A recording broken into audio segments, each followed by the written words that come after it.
O ar na taverna era espesso com o fumo de cachimbos baratos e o cheiro azedo de cerveja derramada, um miasma que se agarrava às vigas de madeira escura como um sudário. Elara sentiu o cheiro, mesmo que fingisse não ouvir o barulho. O fedor da ganância do seu pai era o mais pungente de todos. Ela mantinha os olhos baixos, focados no grão gasto da mesa de madeira, sentindo as vibrações das botas pesadas no soalho e o barulho das canecas a baterem umas nas outras. Surdez era um refúgio, uma fortaleza silenciosa que ela construíra à sua volta desde a infância, a única defesa contra um mundo que só lhe gritava ordens e insultos. Agora, essa fortaleza estava a ser vendida, juntamente com ela. O homem sentado à frente do seu pai era uma montanha de silêncio. Não uma montanha de pedra inerte, mas uma daquelas que se sente que pode desabar a qualquer momento. Usava perisgastas e couro, e o seu rosto, emoldurado por uma barba densa e cabelo escuro e comprido, era uma paisagem de linhas duras e sombras. Ele não tinha dito uma única palavra. Apenas observava, os seus olhos de um cinzento tempestuoso movendo-se do rosto inchado e vermelho do seu pai para ela, e depois de volta. Elara sentiu esse olhar como um peso físico. Não era lascivo como o dos outros homens da cidade, nem desdenhoso. Era avaliador, profundo, como se ele estivesse a medir a sua alma. Ela é forte, disse o pai dela, a voz empastada pela bebida. Trabalha como um boi. E não responde, entende? Surda como uma porta, ele deu uma pancada na mesa, fazendo Elara estremecer por dentro, embora o seu exterior permanecesse imóvel. Não lhe dará problemas. E já vem com um extra. Ele fez um gesto obsceno na direção da barriga dela, onde, sob as camadas de tecido grosseiro, uma nova vida se aninhava, um segredo desesperado que já não podia ser escondido. O homem da montanha não reagiu à provocação. O seu olhar permaneceu em Elara por um longo momento. Ela arriscou seu olhar para ele, apenas por uma fração de segundo. Não havia malícia nos seus olhos, mas também não havia piedade. Havia algo mais, algo que ela não conseguia decifrar. Uma solidão que espelhava a sua. Ele empurrou uma pequena bolsa de couro pela mesa. O som das moedas a tilintarem foi abafado, mas Elara sentiu-o no seu peito. O seu pai agarrou a bolsa com a avidez de um cão esfomeado, abrindo-a e despejando o conteúdo na sua palma suja. Ele não olhou para ela uma única vez. A transação estava concluída. Ela já não lhe pertencia. Pertencia agora à montanha e ao seu silêncio. O homem levantou-se. A sua altura preenchia a sala, diminuindo todos os outros. Ele fez um gesto com a cabeça na direção da porta. Era uma ordem, clara e sem palavras. Elara levantou-se, as pernas a tremer ligeiramente. Puxou o seu chale puído com mais força à volta dos ombros, um gesto inútil contra o frio que não vinha do tempo, mas de dentro. Ao passar pela mesa do seu pai, ele nem sequer levantou a cabeça, já ocupado a contar as moedas. Lá fora, o ar da noite era cortante e limpo, um alívio bem-vindo depois do fedor da taverna. Uma mula esperava pacientemente, amarrada a um poste. O homem da montanha ajustou a carga nas costas do animal e depois virou-se para ela. Com um gesto, indicou que ela devia montar. Não houve toque, nem uma palavra. Apenas uma expectativa silenciosa. Ela obedeceu, o seu corpo a mover-se com a resignação de anos de prática. A viagem para o seu novo cativeiro tinha começado. A subida foi longa e árdua, um caminho sinuoso que se afastava cada vez mais das luzes bruxuleantes da cidade.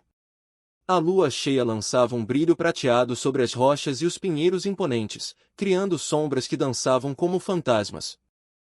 O homem caminhava à frente, o seu passo seguro e constante, o som das suas botas na gravilha o único ritmo naquela vasta quietude.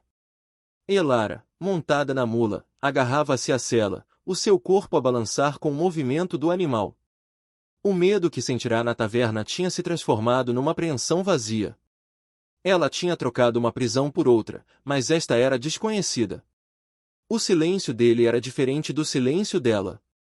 O dela era uma armadura, o dele parecia ser a sua própria essência. Depois do que pareceram horas, chegaram a uma pequena clareira. Uma cabana de madeira estava aninhada entre as árvores, com um fio de fumo a subir preguiçosamente da chaminé de pedra. Parecia robusta, construída para resistir aos ventos uivantes e à neve pesada que certamente viriam. Ele ajudou-a a descer da mula, as suas mãos grandes e calejadas a segurarem-lhe a cintura por um momento, firmes mas surpreendentemente gentis. Foi o primeiro contato humano que não a magoou em tanto tempo que ela quase recuou por instinto. Dentro da cabana, um fogo crepitava alegremente na lareira, lançando uma luz quente e dançante sobre o espaço de uma só divisão. Estava impecavelmente limpo e organizado. Havia uma cama num canto, uma mesa e duas cadeiras no centro, e prateleiras com frascos e provisões alinhadas contra uma parede. Cheirava a pinho, a fumo de lenha e a algo mais, algo selvagem e limpo, como a própria montanha. Ele apontou para a cama, depois para uma panela de guisado a borbulhar sobre o fogo. A mensagem era clara: descanse, coma.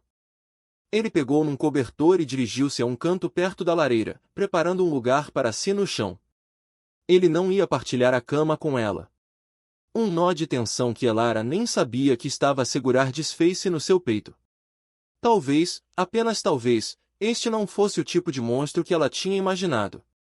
Cansada até os ossos, ela comeu o guisado, era rico e saboroso, cheio de carne e vegetais de raiz, e depois deitou-se na cama, ainda totalmente vestida.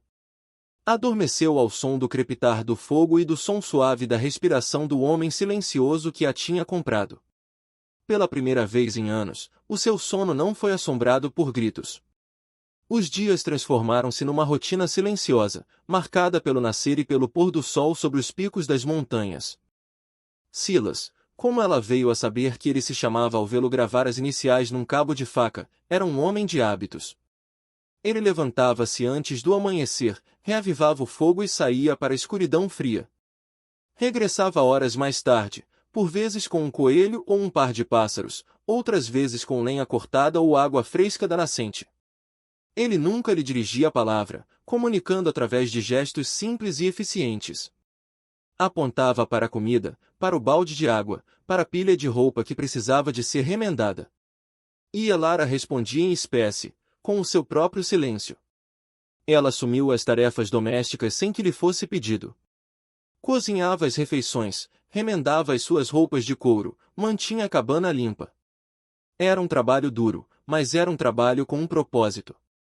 Não havia gritos se a sopa estivesse demasiado salgada, nem um murro se uma costura não estivesse perfeita. Havia apenas uma aceitação tranquila. Ele comia o que ela cozinhava, usava as roupas que ela remendava. A sua apreciação era demonstrada não com palavras, mas com ações. Ele deixava um pequeno pedaço de favo de mel na mesa para ela pela manhã. Deixava as flores silvestres mais bonitas que encontrava nas suas armadilhas no parapeito da janela. E, à noite, quando o frio da montanha se instalava, ele certificava-se sempre de que a pilha de lenha ao lado da lareira estava alta e que o cobertor mais grosso estava na sua cama. A confiança era uma semente frágil, plantada num solo rochoso. Elara observava-o constantemente, a sua surdez fingida a aguçar os seus outros sentidos. Ela notou a forma como ele falava suavemente com a mula, a sua voz um murmúrio baixo e tranquilizador que ela podia sentir mais do que ouvir. Notou a gentileza com que ele tratava de uma pata ferida do seu cão de caça, um animal magro e cheio de cicatrizes que era tão silencioso como seu dono. Ela via a solidão nos seus olhos quando ele olhava para as montanhas distantes ao anoitecer, uma melancolia profunda que ecoava a sua própria. Ele não era um monstro. Era um homem que tinha escolhido o exílio, ou talvez o exílio o tivesse escolhido a ele. A sua gravidez avançava. A sua barriga arredondava-se visivelmente agora, e os seus movimentos tornavam-se mais lentos, mais deliberados. Silas notou. Uma tarde, ele regressou com um pedaço de madeira de álamo macio e, nas noites seguintes, sentou-se junto ao fogo, a esculpir. Elara observava-o em segredo, o brilho do fogo a iluminar o seu rosto concentrado, a faca a mover-se com uma perícia surpreendente nas suas mãos grandes. No final da semana, ele deixou o seu trabalho terminado na sua cama. Era um berço pequeno e perfeito, liso e sem farpas, com pequenos animais da floresta esculpidos nos lados. O gesto era tão terno, tão inesperadamente atencioso, que Elara teve de se virar para esconder as lágrimas que lhe picavam os olhos. Ninguém nunca lhe tinha feito um presente. Ninguém nunca tinha reconhecido a criança que ela carregava como algo a ser celebrado. O seu escudo de silêncio, antes impenetrável, começava a apresentar fissuras. Tornava-se cada vez mais difícil não reagir ao estalar súbito de um galho lá fora, ou ao som suave do vento a assobiar na chaminé. Ela apanhava-se a prender a respiração para tentar ouvir os seus passos aproximarem-se da cabana. A mentira que a tinha mantido segura estava a tornar-se uma barreira para algo que ela mal se atrevia a nomear, uma conexão. Vivia num silêncio partilhado, mas ansiava por um som, uma palavra, que não fosse de raiva. Uma noite, uma tempestade violenta desabou sobre a montanha. O vento uivava como um animal ferido, e os trovões abalavam a cabana até aos seus alicerces. Um relâmpago iluminou a clareira, seguido por um estrondo ensurdecedor. Por puro instinto, Elara soltou um pequeno grito e encolheu-se. O som foi pequeno, abafado pelo barulho da tempestade, mas na quietude da cabana, pareceu um grito. Silas, que estava a reforçar a tranca da porta, parou. Ele virou-se lentamente. Os seus olhos encontraram os dela na penumbra. O tempo pareceu parar. Ele tinha ouvido. Ela viu a compreensão a nascer no seu rosto, não a raiva, não a traição, mas uma espécie de espanto triste. Ele não disse nada. Apenas se virou de volta para a porta, o seu corpo uma silhueta tensa contra a fúria da noite. A tempestade lá fora era feroz, mas não se comparava à que se desencadeara dentro da pequena cabana. O seu segredo tinha sido revelado. O silêncio que se seguiu à tempestade era diferente. Era pesado, carregado de perguntas não feitas. Elara esperava pela raiva, pela acusação. Esperava que ele a expulsasse, que a mandasse de volta para o mundo que a tinha cuspido. Em vez disso, a rotina continuou, mas com uma nova tensão subjacente. Silas movia-se pela cabana com um cuidado deliberado, como se tivesse medo de a assustar. Os seus olhares demoravam-se nela por mais tempo, cheios de uma curiosidade pensativa. Ele começou a deixar coisas onde ela pudesse acidentalmente encontrá-las, um livro de imagens de pássaros, uma flauta de pan toscamente esculpida. Eram convites silenciosos para um mundo de som, testes gentis para ver se ela os aceitaria. Elara sentia-se despida, a sua armadura arrancada. A surdez tinha sido a sua única forma de controlo, um pequeno reino de silêncio onde ela era soberana. Sem ela, era apenas ela. Vulnerável. Assustada. Uma manhã, enquanto ela estava a amassar pão, ele entrou e colocou uma pequena caixa de música de madeira na mesa. Era velha e um pouco gasta, mas quando ele lhe deu corda, uma melodia delicada e tilintante encheu o ar. Elara ficou paralisada, as suas mãos cobertas de farinha. A música era tão bonita, tão dolorosamente doce. Ela não a ouvia há anos. Lágrimas silenciosas começaram a escorrer pelo seu rosto, caindo na massa. Silas observou-a, o seu rosto uma máscara de emoção contida. Ele não se aproximou. Apenas deixou a música tocar até ao fim, um bálsamo e uma pergunta no ar pesado entre eles. A sua vida tranquila foi abalada semanas mais tarde. O inverno estava a aproximar-se, o ar tinha uma mordida gelada, e as folhas das árvores tinham se transformado num tapete de ouro e carmesim no chão da floresta. Silas estava fora, a verificar as suas armadilhas mais distantes. Elara estava a pendurar a roupa lavada numa corda esticada entre duas árvores quando ouviu vozes. Vozes que ela reconheceu com uma onda de terror gelado. O seu pai. E ele não estava sozinho. Eram 3 homens, a subir o caminho com a arrogância desajeitada dos bêbados. O seu pai, com um rosto mais inchado e os olhos mais injectados de sangue do que ela se lembrava, liderava o grupo. Eu disse-vos que ela estava aqui, dizia ele em voz alta. O selvagem da montanha pagou bem, mas ele já teve o seu divertimento. Agora é a nossa vez de cobrar. O pânico apoderou-se de Elara. Ela correu para dentro da cabana, trancando a porta, o seu coração a bater descontroladamente contra as costelas. O berço que Silas tinha feito estava no canto, um símbolo de um futuro que estava prestes a ser destruído.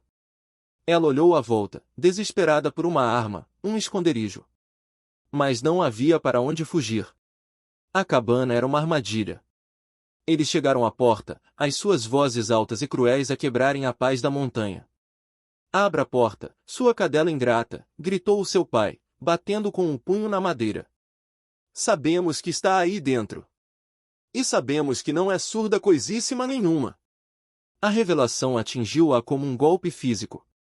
Alguém na cidade devia tê-los visto, devia ter notado algo. A sua mentira, que a tinha protegido, tinha se tornado agora numa arma contra ela. A porta estremeceu sob o impacto de um ombro. A madeira gemeu. Elara recuou, tropeçando, e agarrou o atiçador da lareira, a sua única defesa. O ferro era pesado e frio nas suas mãos trêmulas. A porta cedeu com um estrondo de madeira partida. Os 3 homens entraram, trazendo consigo o cheiro a álcool e a malícia. Os seus olhos percorreram a cabana, fixando-se nela e na sua barriga proeminente.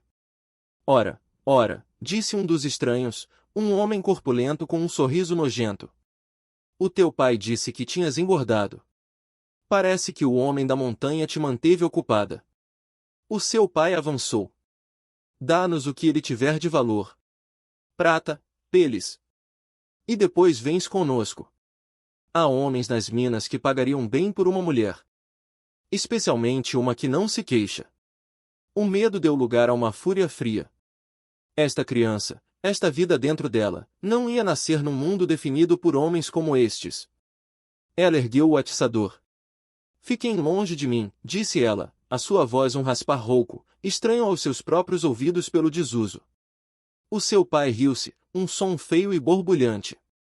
Oh, então a gata agora tem garras e voz. Ele deu um passo em frente, mas antes que pudesse alcançá-la, uma sombra caiu sobre a ombreira da porta. Silas estava ali.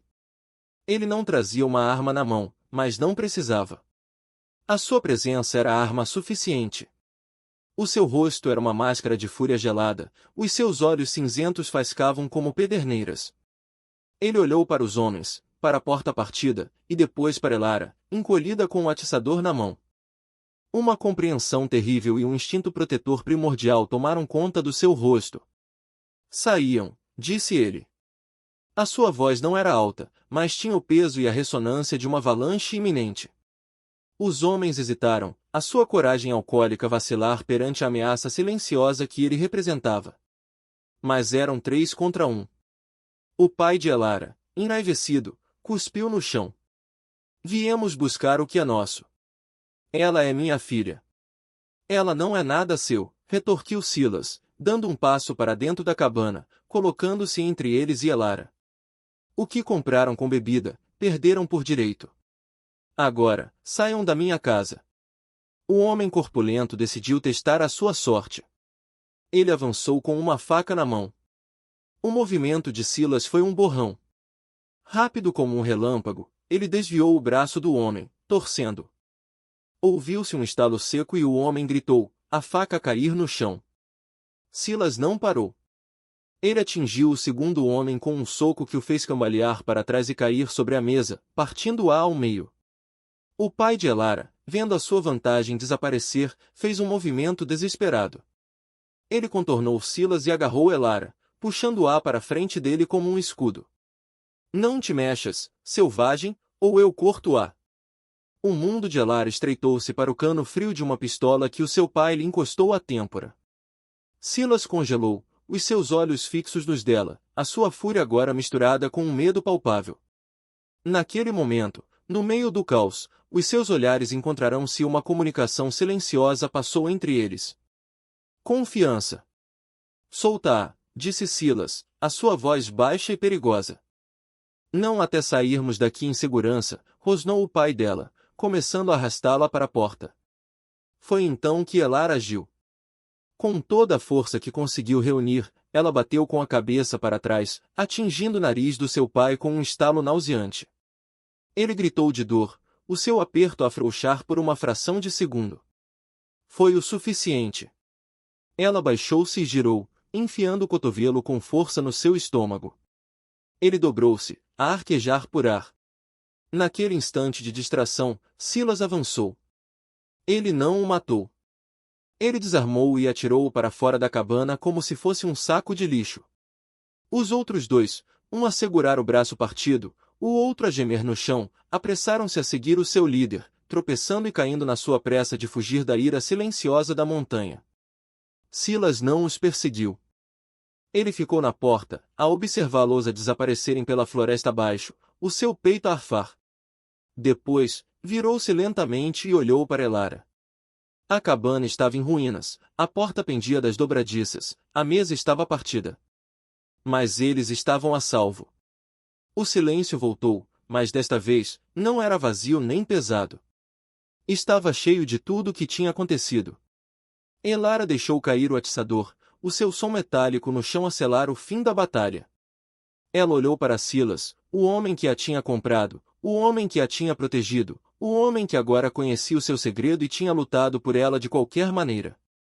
Ele atravessou a sala, o seu olhar nunca deixando dela. Ele parou à sua frente, e com uma gentileza que desmentia a violência que acabará de desferir, ele estendeu a mão e afastou uma mecha de cabelo do seu rosto. O seu polegar roçou a sua bochecha. "Estás bem?", perguntou ele, a sua voz rouca de emoção. Elara sentiu, incapaz de falar. As palavras pareciam inadequadas, pequenas demais para a enormidade do momento. Em vez disso, ela deu um passo em frente e encostou a cabeça ao seu peito. Sentiu os seus braços fortes a envolverem-na, segurando-a com firmeza contra o tecido áspero da sua camisa. Ela podia ouvir o bater forte e constante do seu coração, um som real e tranquilizador. Era o som da segurança. O som de casa. Ali, nos braços do homem da montanha, rodeada pela sua força silenciosa, Elara soube que já não precisava da sua fortaleza de silêncio. Eles construiriam uma nova juntos, uma feita não de ausência, mas de confiança, não de medo, mas de uma compreensão que transcendia as palavras. O inverno estava a chegar, mas pela primeira vez na sua vida, Elara não tinha medo do frio. O fogo na lareira arderia forte, e eles estariam lá para o manter aceso, juntos.